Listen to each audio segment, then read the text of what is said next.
Maybe I start with a personal thing Yes. to you. I grew up in a not very rich family, but we still had some art pieces on the wall, some paintings by people who was like, you know, trendy in that period. But probably here it's a bit more, you know, the people relation to art. I mean, the older generation has background to collect art. How is it came from, you know, that you have so many museums, probably you have education in the school. You need that art fair maybe as an educational piece as well. To appreciate the art fair, you mean? We're trying to be very open to different kinds of public. So we'd be very happy to have all the collectors here, and that's an important purpose. Mm-hmm. But it's also good to have artists here, art lovers in a broader sense. An art fair also has an educational part, which is important. You need to train your eyes, see a lot of artworks to start maybe appreciate and train your eye, and maybe fall in love with an artwork and then eventually buy it. We have here for Art Antwerp 68 galleries gathered, coming from 11 different countries. Nearly 900 artworks that you can see here. They're artworks less than €1,000, going up to more than 200,000. So if you can afford, for example, an iPhone, you might as well, you know, be open to maybe someday to buy an artwork. And it's also like that people step into collecting. You fall in love with a work, you buy a work, and then you live with that. And from one thing, it comes to another. So I think an art fair plays a very important role to make art also accessible to a broader public. You know, if I'm a collector, probably the first step is to buy pieces to my house. This has happened to me as well. I also collected some pieces just to have something in my house. But then after, I realized that, okay, I don't like anymore what I bought 5 years ago. Then I started to change, you know. What do you think? It is a normal way? I mean, for collectors that they coming because they don't want a piece anymore, or they have a warehouse, a separated warehouse where they collect pieces and they not even seen for years the pieces, I mean, what they buying. Yeah, I think the artist, of course, he makes artworks, and the idea is that it will be seen. That's the purpose, you know. He wants, of course, that it's sold, it makes a living out of it, but it's important for them that these works are seen. So therefore, it's for the galleries and for the artists very important to end up, for example, by preference in a public exhibition in a museum, or it can be also in a private collection. But if the private collection is, you know, shown, if people can visit it, that's very important to them as well. If it's an artwork that ends up in a basement or in a warehouse, I can understand that it's not the most pleasant way of selling this piece of work. So the purpose is in the end that people, as much people can experience the work. We're trying to get the right public together with these galleries, but we don't know in the end what the purpose is. You have every right as a collector to do whatever you want with the work once it is acquired. Mm-hmm. So yeah, that's the story of life, actually. Yeah. Yeah, we are just before Christmas. Yeah. Maybe it's good because someone just coming on that purpose to have it in their mind. Yeah, to buy works as a gift to offer it to your loved ones. That's possible. Yes, indeed, indeed. Yeah. But it's also a trend nowadays that there are so many art fairs in the world. We are just finished, you know, the Art Basel Miami, and in January there's also starting. I think it's in Shanghai maybe or somewhere close. So The diary is almost completed. Exactly, yes. Was it hard to find the place and? Yes, well, in the end, we have this fixed calendar of end of April with Art Brussels. That's been there since many years. So this year, this fair, Art Antwerp, has its second edition. December is a quiet month, except for Art Basel, Miami Beach. Not all the galleries, not all the collectors are going to this fair, and even if they do, it's possible to do both. This fair is mainly focused on a European market. We're very lucky that in Belgium there's a high density of collectors.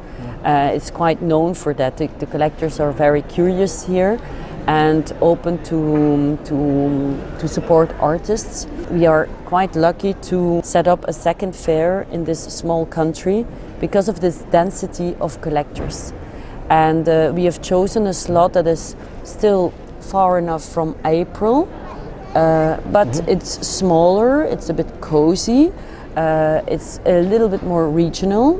I told already that we gather here galleries, 68 galleries from 11 different countries.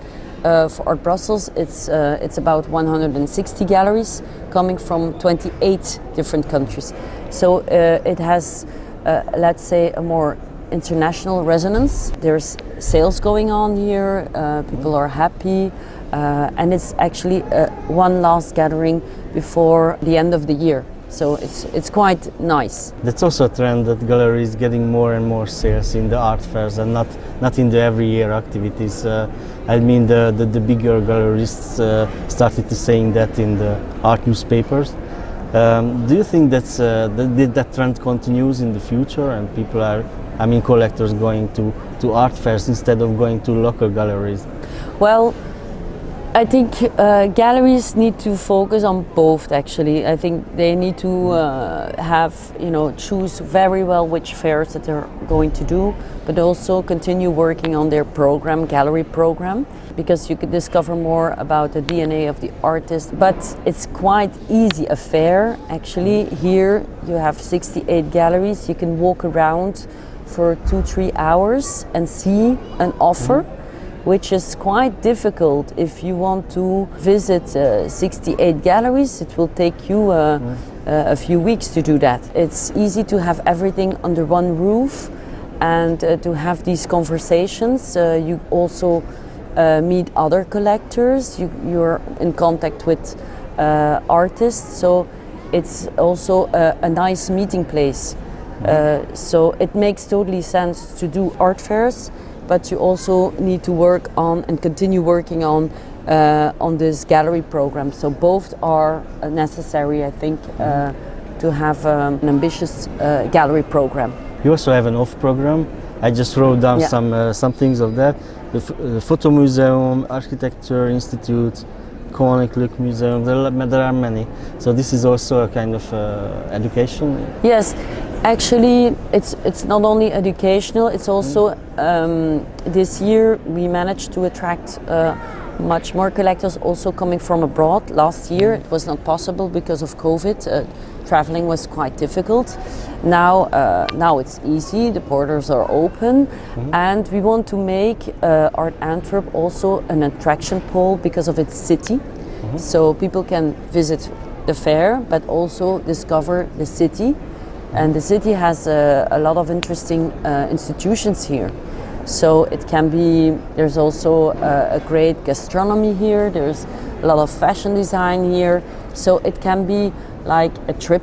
You can come here for 2 days and do a combination of all these kinds of things.